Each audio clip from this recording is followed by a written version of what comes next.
achieved.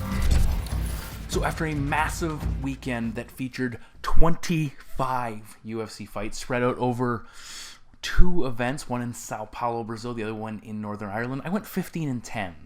Not a great record. I had a couple close fights that I lost, an upset that certainly was disappointing to see in there. The Pedro Meunier upset victory was fantastic because it played out exactly as I predicted it to. I had parlays cash on both of my cards, so basically if you played both of them, you broke even. I think I had 4 parlays between the 2 of them that were one leg off, and I'm still working to find that happy medium between reward and risk. There's a lot of people who play, like I said, there's a lot of people who play that minus 600 favorite and the minus 185 favorite together in a parlay, and they barely, you win a little bit of cash and they claim they're a winner every show. I'm trying to do, consistently make it so you're in the between +2 and +1100 return on your parlays. I have to find the happy medium. I have to get away from using too many prop bets, but still it's very enticing, and that's why they're in my wild card and bronze bets as well, simply because they're low percentage, high reward options. And actually one of my wildcard bets did cash. So, we'll continue to plug away and certainly consider buying the bet packs if you're looking for a different avenue when you're betting or if you want to make some changes. I'm always doing the research for you so you can avoid having to break down the fights and look at all those idiosyncrasies of each matchup. And, or you can just listen to my predictions here. And speaking of predictions, welcome back to Kamikaze Overdrive MMA Predictions. As always, I am your host, Scott Johnson. And on this episode of the show, we are breaking down the upcoming UFC Fight Night 101, which will take place on November 26th. It's actually showing the 27th because it'll actually be going down on the 27th in Australia. That's where it's taking place in Melbourne, Australia. And it'll feature a middleweight matchup between 2 streaking middleweights looking to crack the top 5. Which should be a fantastic card as far as action. A lot of people are crapping all over it because it doesn't have a lot of high-end names, but that can produce some pretty fun fights, and I'm very much looking forward to. There's some pretty interesting fighters debuting on this card. We'll talk about a couple of them in a moment. As I said, for the bet packs, you can certainly consider buying the protected bet pack for this. So you get some cash back if I don't produce laid-out scenarios, or you can get just the regular bet pack for $12, or you can get a little bit of a discount if you buy this one, plus the 5 remaining cards in December, a little prelude to that subscription. Usually I give you like upwards to 1.5 bet packs off the regular price, so you save like $18. Keep an eye on that in the bet shop. And it's late here. I'm not feeling 100%, but that's how things go. The MMA world never stops. Let's get to that first main card prediction. The opening fight of the main card takes place in the women's strawweight division as Seohee Ham of South Korea, 16-7-0, takes on Danielle Dynamite Taylor, 7-2-0, and Ham nickname has been thrown around Hamderlei Silva, paying homage to Vanderlei Silva. Now, looking at Ham first, she's 1-2 in the UFC. She has faced far better competition, has a vastly superior experience advantage of 23 total fights to just 9 for Danielle Taylor. Ham's second straight fight in Australia as well, so certainly a comfort there for her. Taylor took her debut on short notice, lost a split decision to Marlon Moreau. Wasn't a great fight. Wasn't overly impressive, but still, she got herself into the UFC, and here she gets a second opportunity. Physically, Ham 2 inches taller than the 5 foot taller, very diminutive Taylor. Ham will also have a 2-inch reach advantage. Taylor, though, is the younger fighter by 2 years. Now, looking at the South Korean first, she has a record with 14 wins and 4 losses on the scorecards, just a single loss by knockout, and 2-2 by submission. Conversely, for Taylor, 3 knockout wins, 1 submission win, 3-1 on the scorecards, and she has been knocked out once in brutal fashion in her career.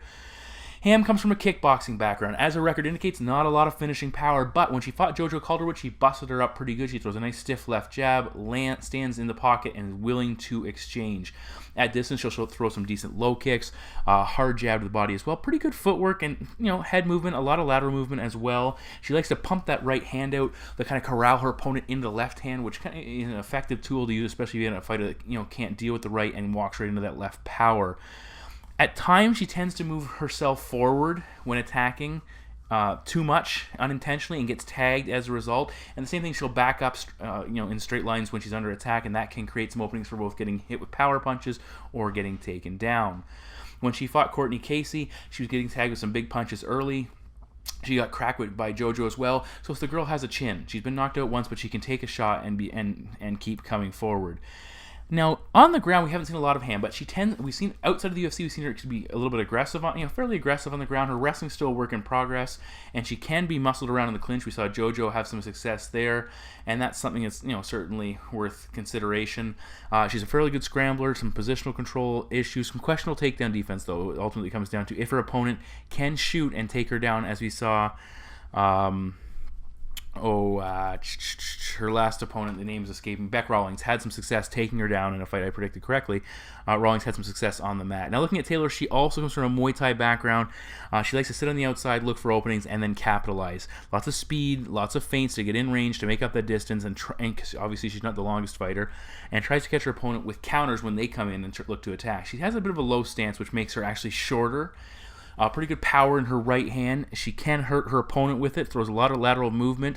When Moroz was trying to jab, she was just on the outside, using that lateral movement, staying on the outside and avoiding that jab and avoiding getting busted up with it. She does have a tendency to telegraph that overhand right hand, but at the same time, she cracked Moroz with it and certainly hurt her, stumbled her, had her in trouble for a moment. She came, even though Moroz was considerably taller, she came right over the top. That shouldn't be, against Ham, who's not quite as tall as Moroz, that shouldn't be, and maybe not an advantage not being able to come over the top of that big overhand right. She has to maybe set it up a little bit better. She does try to throw a lot of fakes with the other weapons to set up that offensive, that big go-to punch if it's there. When she was knocked out, she basically used the momentum and walked right into her opponent's overhand right and got herself flat KO'd.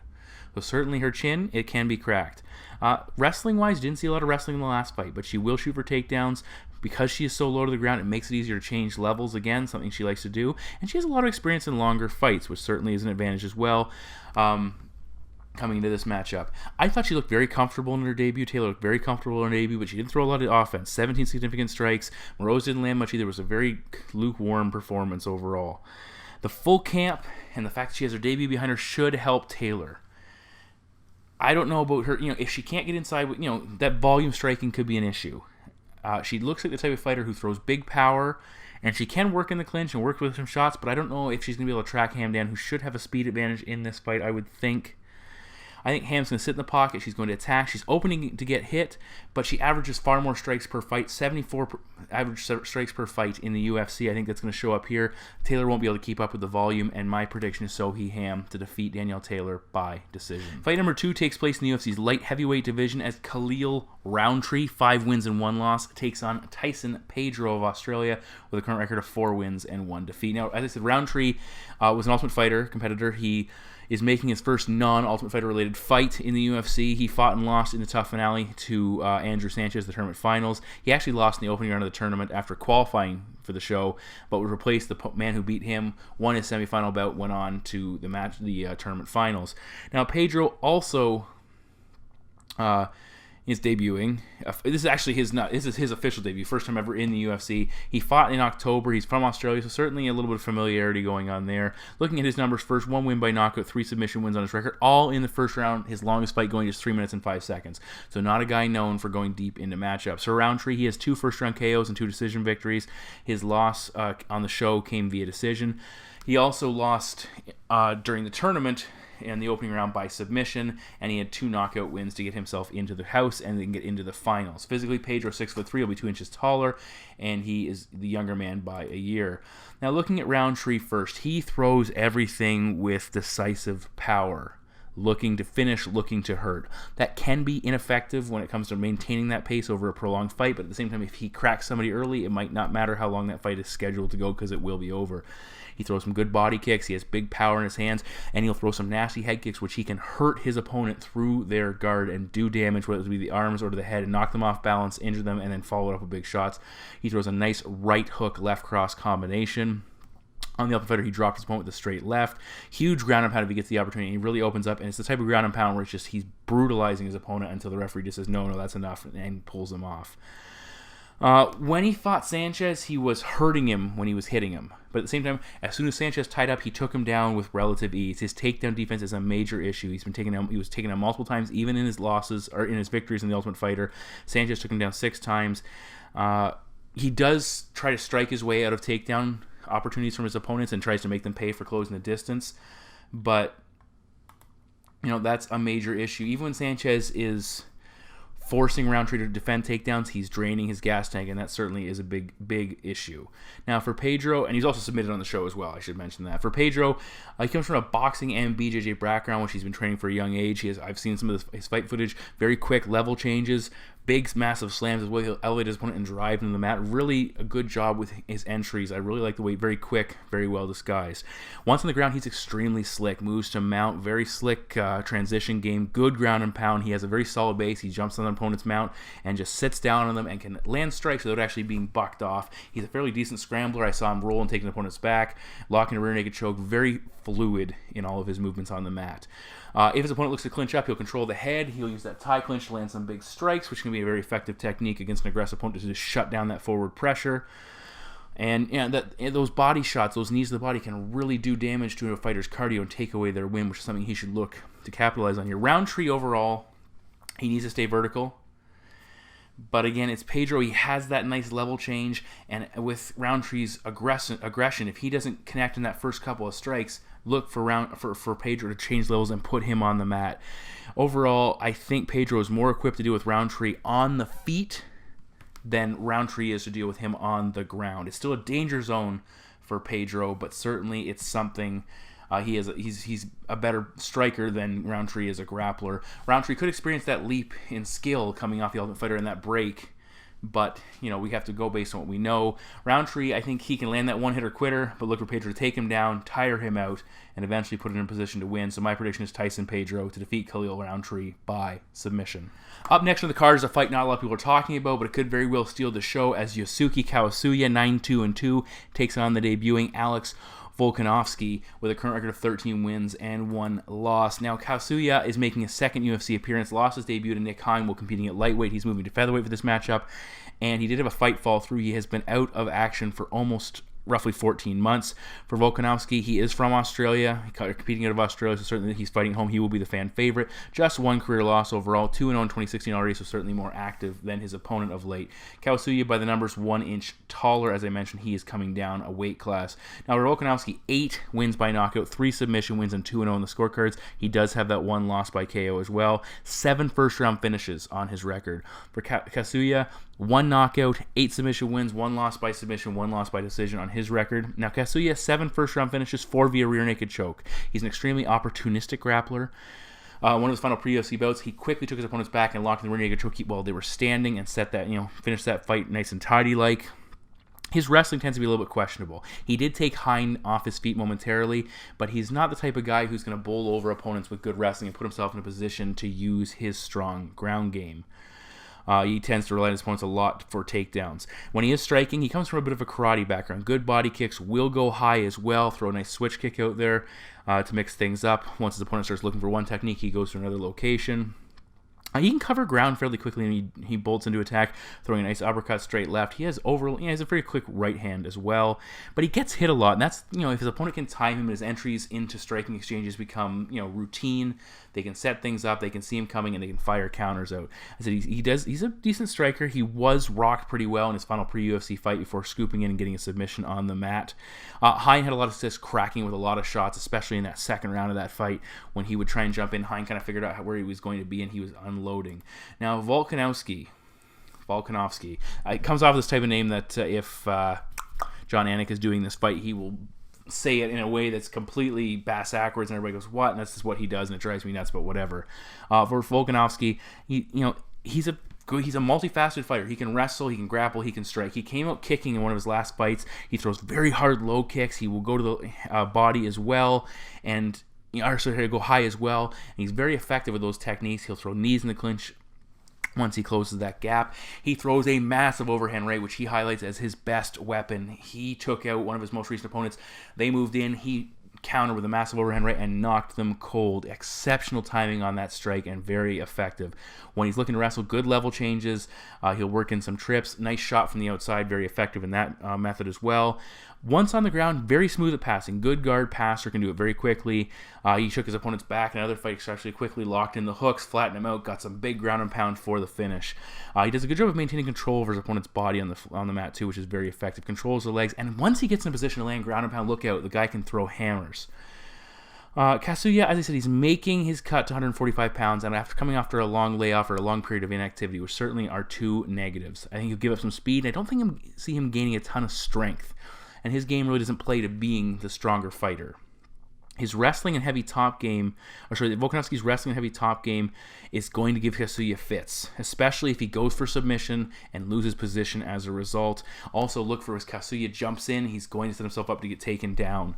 I think the heavy ground and pound of Volkanovski is going to make him pay when they hit the mat. Volkanovski overall is going to be the more impactful striker. He's going to be slightly busier on the feet as well. Kasuya, as I say, he jumps into those strikes, and it's going to line him up for counters. Volkanovski has good timing on those counters. He's going to land that big overhand right, or he's going to counter with takedowns, and whether it be ground and pound or something standing. But my prediction is Alex Volkanovski to defeat Yusuke Kasuya by knockout, probably TKO.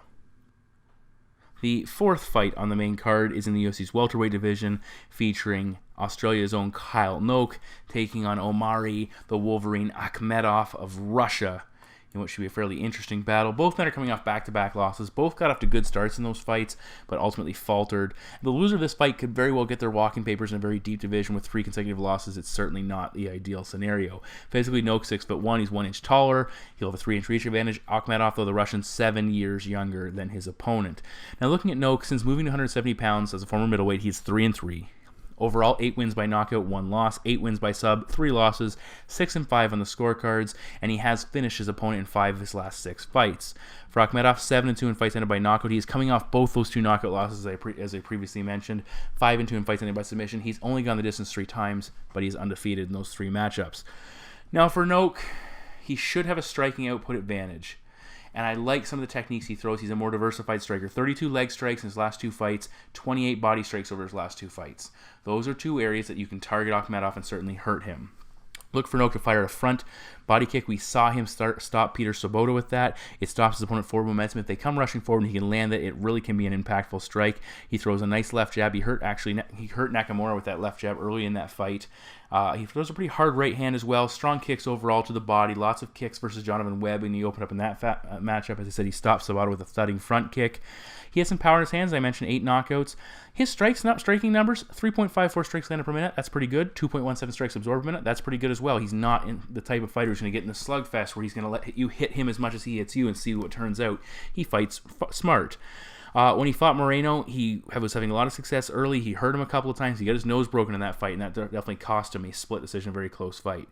One of the big issues with the Aussie, though, is his defensive wrestling. There are gaps in his wrestling game. Cote took him down 3 times, had good top control. Webb had a lot of opportunities on the mat as well, and that really gave Noke some issues.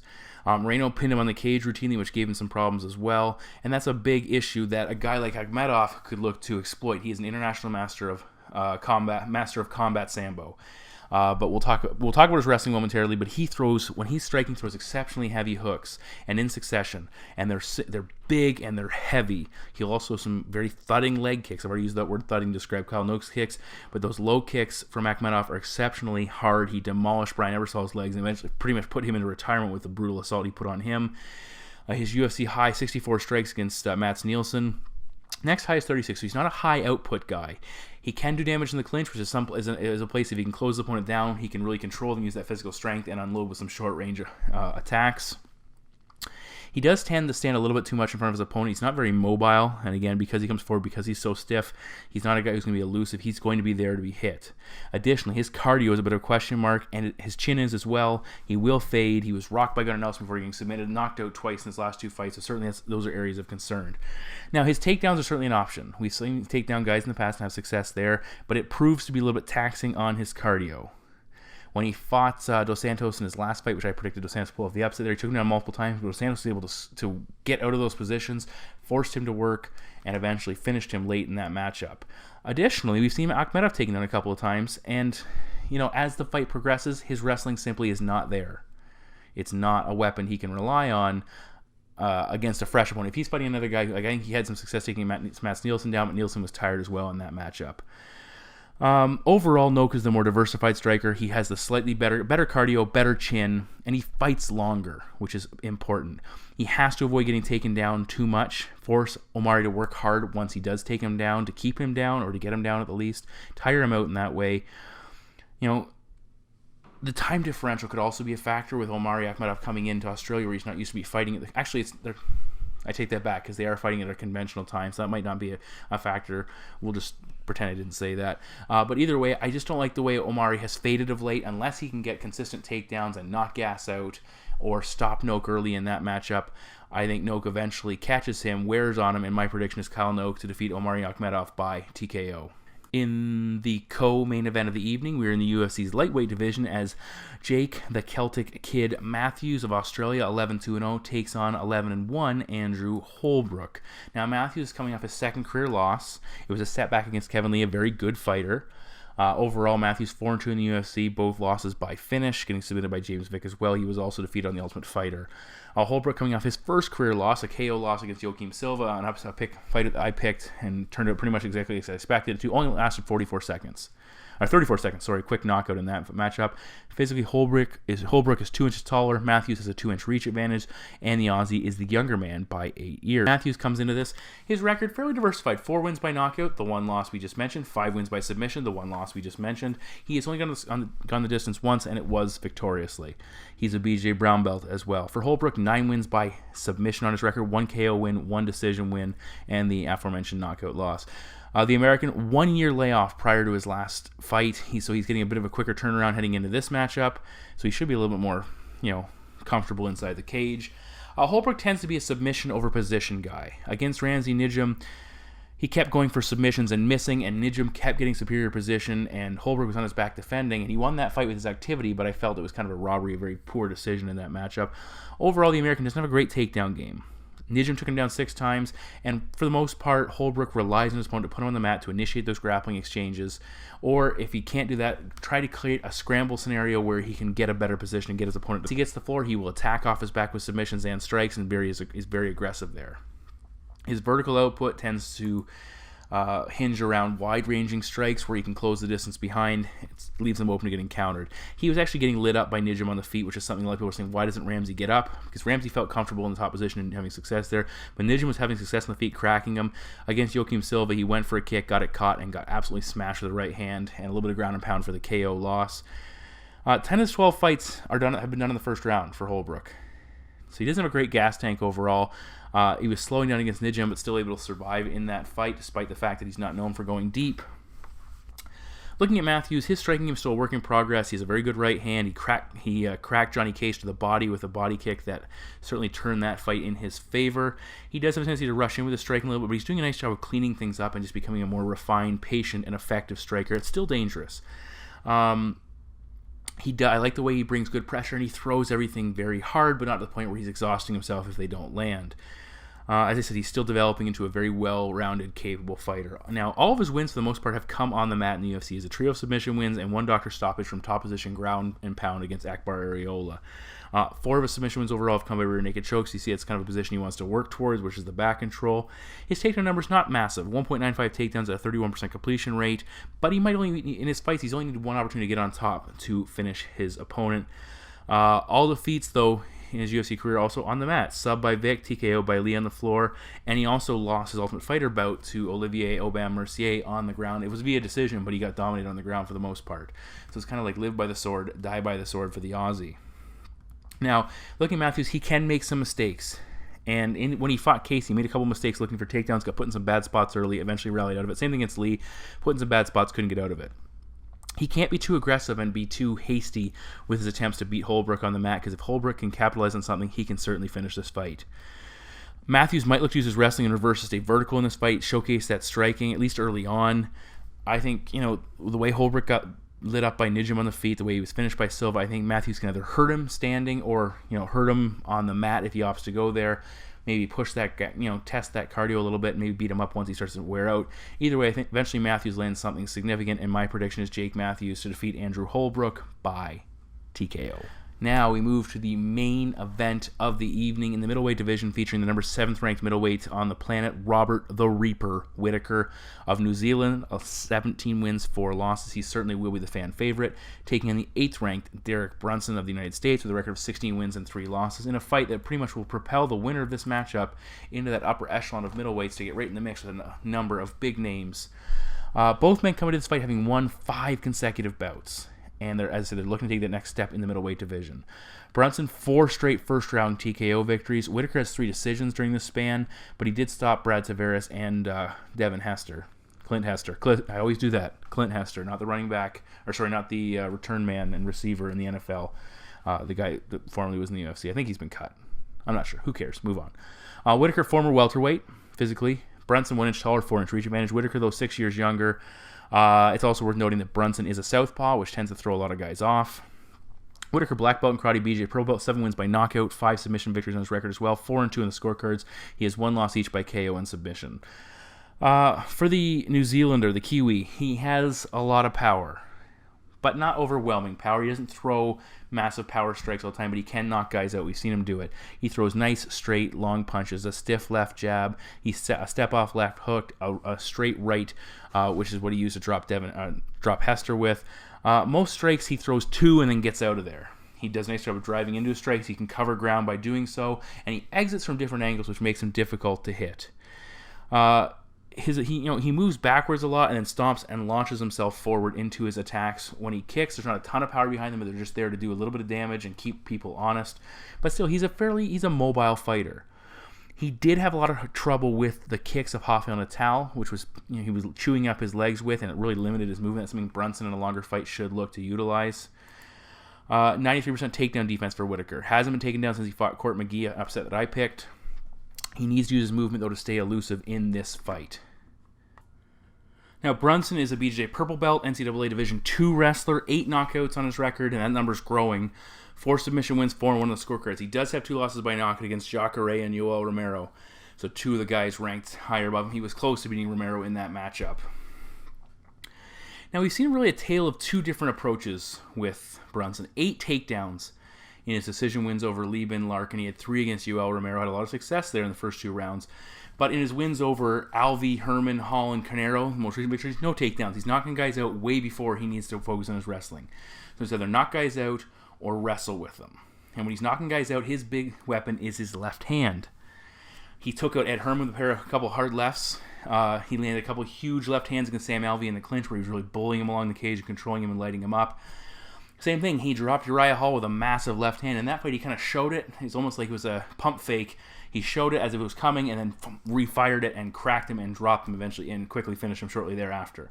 When he's not landing that devastating left hand, look for him to clinch up, control his opponent, dirty box, land uppercuts. He hits very hard and close. He's very explosive when he attacks. At the same time, he does overextend. He does overcommit on his strikes, and he leaves himself open. His chin is exposed. He was going to town on Sam Alvey, but Alvey, all he did was land a strike, could have turned that fight completely on its ear, and we're talking about Alvey versus Whittaker in this matchup. He got very wild in that fight, as he got him hurt against the cage. The other issue is, if he doesn't get knocked out, he doesn't knock out his opponent, does he expend his gas too much? This is a 5-round fight, and if he doesn't, finish his opponent, is that going to be an issue? Whittaker overall can be elusive. He has good movement. He exits from different angles. I talked about those good things he does, but he still can be hit. He gives up over 4 strikes landed per minute, so he's right there to be tagged with strikes. The way I look at Whittaker, the Aussie or the New Zealander, has to survive early in this fight. Stay vertical, take over once Brunson starts to slow down, if that happens.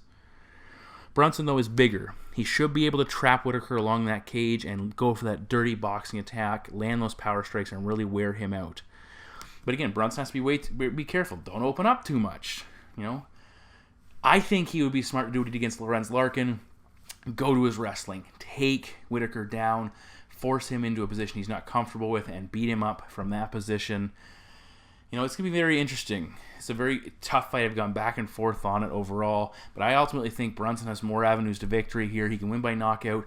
He can use that clinch control and grind out the fight for the duration. Or he can use wrestling or a mix of anything. All 3 of those combinations together. His cardio is a big question mark for Whittaker. Basically, he might be able to knock Brunson out. We haven't seen Brunson knocked out in a long time, but he might be able to catch him and knock him out with a counter strike. Or he might be able to, outpoint him for the duration of the fight. But if he can't stay vertical, none of that matters. And I think that's the big equalizer here. But I think Brunson's eventually going to catch him with something. And my prediction is Derek Brunson with the heavier hands to defeat Robert Whittaker by knockout. So those are my 6 main card predictions for UFC Fight Night 101 going down in Australia. Looking forward to it. It will finish off November, and then we'll head into December. We'll have 5 events, including a couple very close ones, 2 major pay-per-views. Very much looking forward to it. And a lot of people talk about I always get the positive comments, and thank you very much for all those people who give those positive comments. Some other people take shots at me, but basically what I do is I try and do all the work for you. New guys coming into the UFC, I go and watch 5, 6, as many fights as I possibly can find. Try to watch them in reverse order, so I'm building up to this fight and seeing what improvements they make. I look at reports and breakdowns from other, experts or people who just look at fights, who know what's going, who have some experience with these fighters. Any stats are out there, I try and break them with with more established fighters. I go back 2 or 3 fights, watch all those. For the umpteenth time, I go back and watch any stylistically relevant fights that were a guy they fought in the past has some similarities to their current opponent. So I watch those fights. I go back and I tap into all my notes and information. I break down. I look down at the stats. I just do it all, so you don't have to. And sometimes I do a damn good job. Other times I absolutely shit the bed. I have no problem admitting that. But the fact of the matter is, at the end of the day, I'm trying to do a good job more often than I dirty the sheets. So we'll see if that happens this weekend. Very much looking forward to it. Should be a good set of fights. Not a lot of big names, but guys who are coming to throw down. Thanks, guys, for tuning in. Take care. Talk soon. Bye-bye.